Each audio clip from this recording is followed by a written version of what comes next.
The best of the Morning X on 99X. Barnes, Leslie, and Jimmy. The original 99X. All right, they're bringing Duchovny to the phone right now. I have to be honest, I've never seen an X-Files. You I've are seen kidding. One. I saw the movie. I saw one where the snakes. I'm not a big. I Me would either. say I watch it like 2 times out of the month. Oh, do you? I love the show. Yeah, I never got into it. I saw Love the movie. him, I think and that's why. I like him a lot as an actor. And I thought the movie was excellent. Now, Not a sci-fi kind of guy. he is at the point in his career, he doesn't even like talking about the X-Files because if you have read any of the articles as of late on him, he's suing them. And we don't even know if the final episode is going to be the final episode ever of the season. Well, he may or may not be in next season. We don't know, but They're It's up in trying the to air. negotiate it right now. It's up in the air. It's up in the air. He doesn't even like talk. I mean, it's almost like the last thing he likes talking about is the X-Files because he's got such bitter feelings, I guess he feels that he got a raw deal from Fox. Well, it's just with like, regards like to the Friends thing. They were Same going that thing. direction. Mm-hmm. They want to Right. get paid for what's happening. Right. So apparently that's it. I think he's up on the phone now. Is he there? Yep. All right. New Rock 99X, Barnes, Leslie, and Jimmy in theaters now. Return to Me, starring David Duchovny. Hey, David. Morning. It's a great cast. You and Bonnie Hunt, who I think is like maybe one of the most underrated people in Hollywood. She's a very, very funny actress. Yeah, very, very funny. She directed it, and of course, Wrote it. And And Jim cooked Belushi. most of the meals. Oh yeah. Jimmy Really? gave it the high rating date night take, must see. Yeah, date night must see. I Yeah. think so. I like the premise. What's the movie about for those that haven't seen it?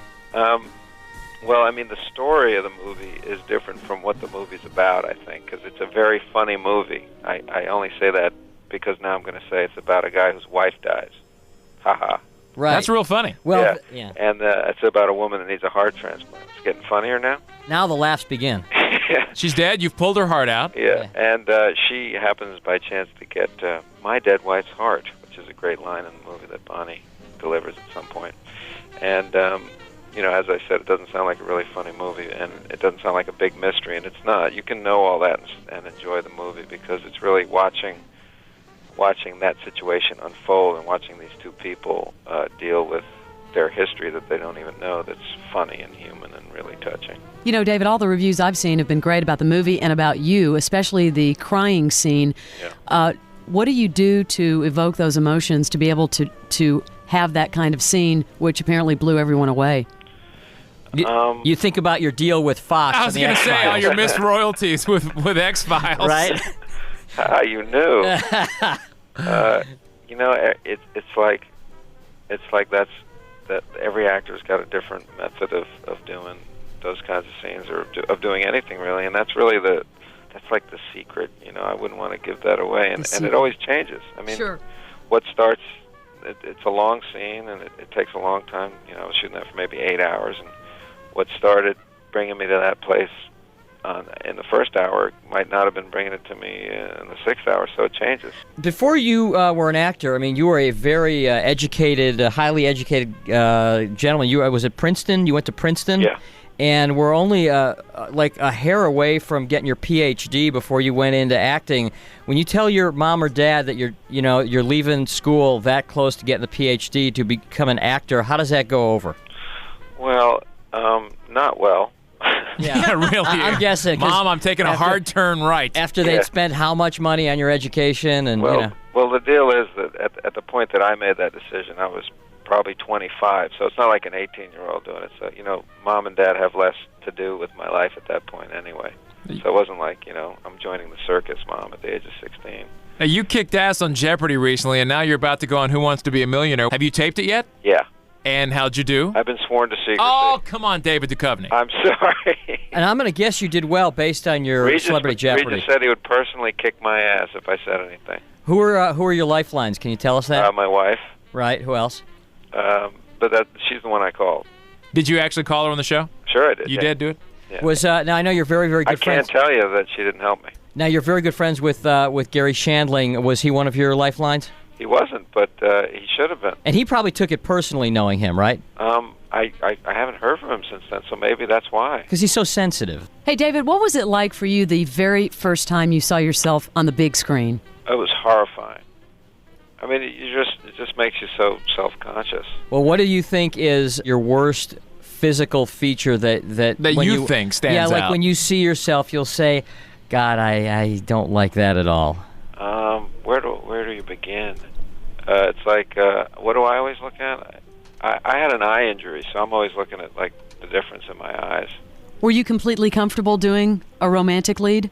Yeah. I mean, it's just, you just get comfortable in the part, and then, there's a lot of innocence to this movie and to the part, and that was just a lot of fun for me to try and, like, just empty out all the paranoia and the kind of cynicism that you get in this life, and playing a part like Mulder for the last 7 years. It was like a vacation. You're talking about how, in this article I read about how, like, when you're doing the X-Files, it's like 70-hour work weeks.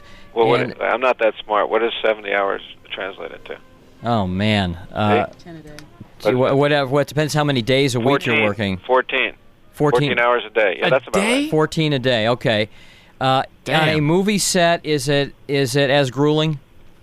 No, not at all. I mean, most movies, unless they've got real budget limitations and you're just trying to, kick ass and do it really quickly, you don't work more than 12. And the difference between 12 and 14 is huge.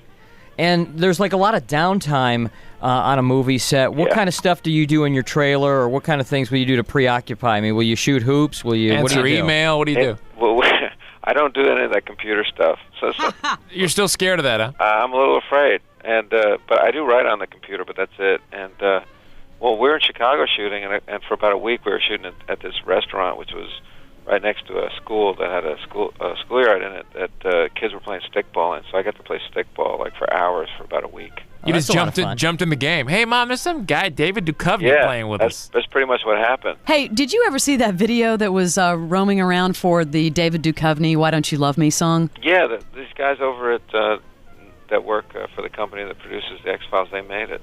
So yeah, they kind of made it as a joke for me. And then you had to be flattered by that song, although it must have freaked you out a little bit. I thought it was really funny, and I thought, most of all, I just thought it was a really good tune. Ever get caught sitting at a light singing it? I did. When I first got it, and I didn't know that it was ever going to be released. So I just thought it was just, a song that some woman had written and recorded. And a friend of mine brought it to my attention because he had been doing this country music film. And somehow this song came across his desk, and he gave it to me. And I was listening to it in my car really loud one day because I thought it was really funny, and I was flattered by it. I thought, I got my own song. Your own little ego booster. Yeah. When I was down, I'd just pop in that little song. And one time I was listening to it, and at that time I had a convertible, and I was like, oh no, I got to take this off because somebody is going to bust me. Yeah, that would be very embarrassing. Because God, top down, you're at a light. David Duchovny. Oh, hey, how you doing? Yeah, that's me. Right. That's me.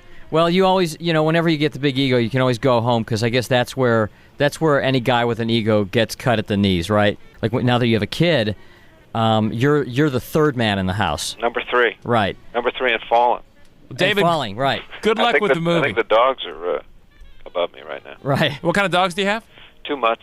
2 mutts. Are you real active, like with Humane Society kind of things, and are you an animal guy? I am a little with PETA. Well, we really appreciate your taking time to talk to us this morning. I appreciate you getting the word out about this great movie. It really is. I mean, I really enjoyed it, and I mean, it's fun. It's funny. I'll go on record as saying, I got choked up. Oh yeah. All right, good. Joker. I got choked up. Thanks, David. All right, thank you. Return to me in theaters now with David Duchovny. This is The Morning X.